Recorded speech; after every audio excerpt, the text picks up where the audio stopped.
ये मैं गेट खुला छोड़ू बेटी और बरने आगे पिड्डा गालू हूँ। मैं देखूँ कभी मेरी बेटी आवेगी और मैं उन्हें छाती का लगाऊंगी और मैं बाट देखूँ रोज कद सी आओगी। मैं गेट खुला छोड़ू पिड्डा करके बैठूँ कद सी मेरी बेटी आवे और मैं छाती का लगाऊँ और वे मैं उसने सारी दुख सुख की बतलाऊँ।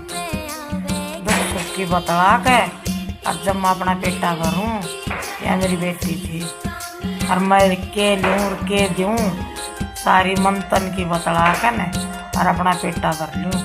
बेटी के बरा कह दिन की हूँ ठीक है और तुम अपना सुतरी डाला रही हो ठीक है ना। अपने भैया ने भी समझाइयो और अपनी बाणा ने भी समझाइयो और बेटियों मत यह बात तुम हूँ और अपना बढ़िया तरीका अपना घर बसाइयो।